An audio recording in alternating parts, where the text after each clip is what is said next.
Back on the opening day edition of the Anglers Extra pregame show, I'm Dominic Cotroneo here with John Schiffner, manager for the Manager's Show. Now, before we get into this brand new season, your 23rd here on the Cape, we're going to talk about the Maine Black Bears, where you spent your past spring as an assistant there. What was that experience like for you getting back to the D1 level? Oh, it's tremendous. Just a great experience. I can't thank Coach Trimper enough for inviting me to go up there and to working with him, Nick Durba, JP Pine. We just had a blast. Season, we wish we could have won a few more games, but it's a tremendous group of young men. I cherish it forever. What a great experience. I'm so glad I got a chance to do it.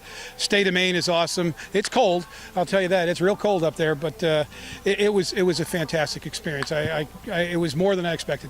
Well, someone has so much experience as you do, did you still take anything away from going back to a different kind of coaching level between, NCAA, between summer ball? Did you take anything back from that? Yeah, just the whole thing. Where here we don't have to worry about compliance. We don't have to worry about fundraising. We don't have to worry, up there I saw the whole thing. I saw everything that is encompassed in a Division I college baseball program. And, it was just eye-opening in a lot of ways. In other ways, I was just so pleased that I had the opportunity to do it. And you're back here dealing with plenty more D1 college athletes. Yeah. This roster is pretty full right now. What have been some of the challenges or some of the funny stories that you've had while compiling this new 2015 roster for the summer? Well, no funny stories. Just, you start in October and we've already, I don't even know how many guys are on that original list. We're probably down 10 or 12 guys from the original list, and we're still wondering if some guys are still going to show. But that happens every year. It happens absolutely every year, and you go through it. This year's a little bit unique with the situation changing slightly with Team USA by them picking their team so late, and not only that, but having a relatively short season. It's going to give the kids who may go to the trials or may make the team an opportunity to come back. So, we have to be careful how we use our roster, because we certainly don't want to, tell somebody that made Team USA who wants to come back here they can't come back here unless they choose to say, yeah, you know what, Coach, it's been a long enough summer. I think I'll take the rest of the summer off, which is fine, and that means it's just extra communication. We have to make sure we just juggle our temps properly. So that's the challenge, but that's okay. You're always used to juggling your lineup. Now, last night you told us that you didn't really have a set path for your lineup tonight. Now you've put out the lineup card. Right. What played into that, and how did you come to that decision? Who got here first? Who's been playing well?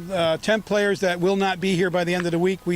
One of my things that I tell the temporary players is I won't release them unless they play. And I think that's important. It's important to keep temps coming from that particular school, and who knows, they may be good enough to make the team. So that's one thing. That's one thing that played into some of these guys playing. They will be released. They know they will be released at some point, but they're going to get a chance to play in the Cape Cod League and play for the Chatham A's. Now, you've been following the MLB draft so closely these past 2 days. Chris Shaw being selected yesterday, Funkhauser among many others. Among those guys, what does it mean for you to see, they came through here, you saw them play firsthand, and now the big leaguers agree that they are a solid player and that they want to have them on their teams as well? Well, it's fantastic. It means that the experience here had to have helped. Whatever they got out of this, it certainly has helped them to get to that point. Now they take it to the next level, and we hope that, they'll remember back some of the things they did here, some of the things they learned here, mistakes they made, and they're going to correct those mistakes and make themselves even better. And that's really cool to know you're a little bit a part of that. 23rd season here for you at the helm, many more beyond that.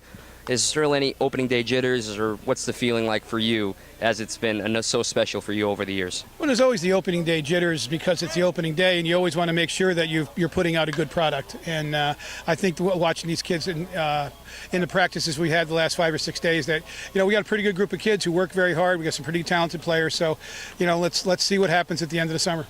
That's John Schiffner here on the Manager's Show on Anglers Extra. A couple shout-outs right here. Good buddy Todd Singlin, 1994 Chatham A's. Got to say hi to him. Got to say hi to Jason Chaveras, the old Plainfield High School coach. He's done a great job down there after I left.